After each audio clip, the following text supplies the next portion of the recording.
अच्छा सयंतिका, क्या जी सर। आपने सीमावर्ती गांव में, क्योंकि गांव के लोग हर चीज बहुत सामूहिकता से करते हैं, सब मिलजुल के करते हैं, ऐसे कोई अनुभव आए कि जिसमें आप कह सकते हो हाँ, बड़ा एक सामान्य रूप से नीचे हमें बहुत कम दिखता है, शहरों में बहुत कम दिखता है, लेकिन वहां आपको अनुभव आया हो?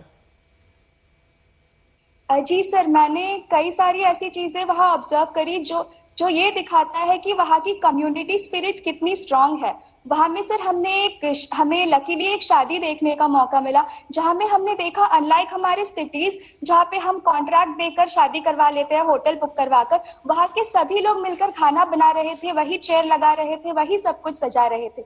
इसके अलावा जहाँ जो लोकल मोनास्ट्रीज होते हैं उससे भी वहाँ के लोकल्स काफी कनेक्टेड होते हैं, और उसमें जो भी इवेंट होता है, जो भी उनका होता है रिलीजियस, वो सब मिलजुल कर करते हैं। इसके अलावा एक और इंसिडेंट मैं शेयर करना चाहूंगी, जो मैंने खुद तो नहीं देखा पर वहां के नंबरदार से सुना है सर। एक बार एक टावर जब गिर गई थी, तब गांव वालों ने किसी अथॉरिटी की वेट किए ये बिना मोबाइल खुद उस मोबाइल टावर टावर, को।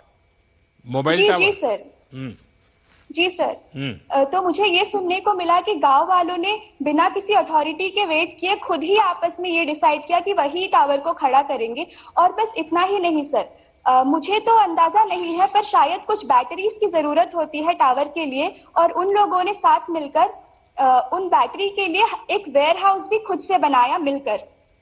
अरे वाह। जी सर, तो ये थी वहां के लोगों की कम्युनिटी स्पिरिट, इससे मैंने भी बहुत कुछ सीखा। सयंतिका, निश्चित तौर पर ये यात्रा आपके जीवन पर बहुत प्रभाव डालेगी। जी सर, वेन यू कभी नहीं शेयर भूलूंगी। Joy, it multiplies. आप जब अपने घर के लोगों से बातें करें, अपने दोस्तों से बातें करें, स्कूल कॉलेज में शायद इस अनुभवों को शेयर करें, तो इसके जी विषय सर। में कुछ न कुछ लिखते रहना चाहिए।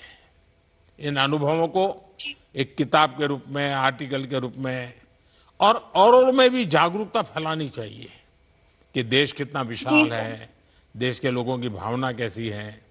और आपकी यात्रा ने जिस प्रकार से आपको मन को देश के प्रति लगाव पैदा करने वाला, देश का एक अनुभव करने वाला, इन बिल्कुल सारी सर। चीज़ों को आपने शेयर करना चाहिए, औरों को सिखाना चाहिए, समझाना चाहिए।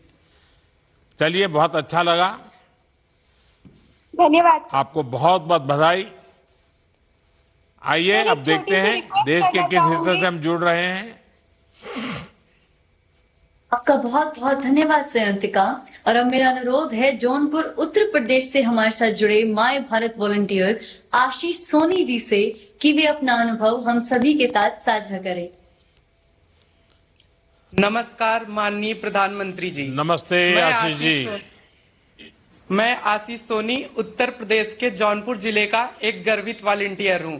मैं शक्तिपीठ मां शीतला के पावन धरातल से हम सब के चहेते और हम सब युवाओं के फ्रेंड्स माननीय प्रधानमंत्री जी को प्रणाम करता हूं। आपको भी प्रणाम।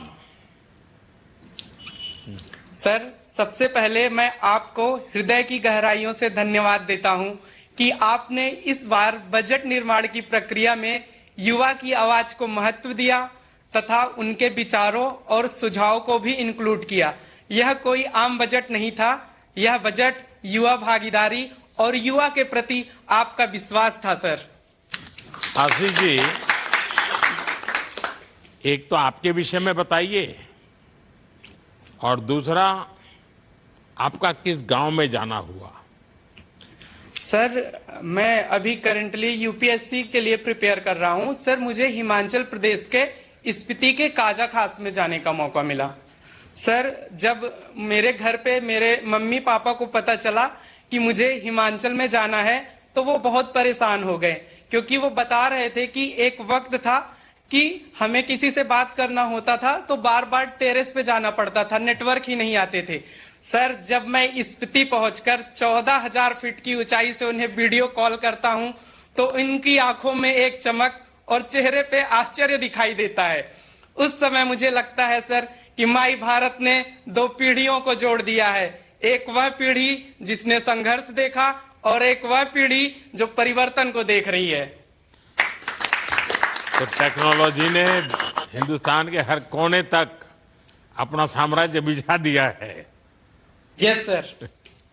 अच्छा आशीष जी, अगले जी सर। सिक्किम के दुनिया के सबसे ऊंचे डाकघर का आपने कोई उपयोग किया? यस सर, मैं आपको बताना चाहूंगा कि मैं दुनिया के सबसे ऊंचे पोस्ट ऑफिस जब सिक्किम पर पहुंचा तो सर मुझे लगा कि लोकेशन आउट ऑफ कवरेज हो गया है, बट यह देश आउट ऑफ कनेक्शन नहीं होता सर। मैंने स्पेशली अपने फ्रेंड प्रधानमंत्री जी को एक पत्र लिखा जिसमें मैंने बताया कि सर मैं तहे दिल से आपका बहुत बहुत आभार करता हूं कि आप हर दिन युवाओं को एक नया अवसर देते हैं कि जिससे यह युवा विकसित भारत का नेतृत्व कर सके। वहां से मैंने अपने परिवार को, ministry of youth affairs, defence minister और अपने डीएम सर को पत्र लिखा।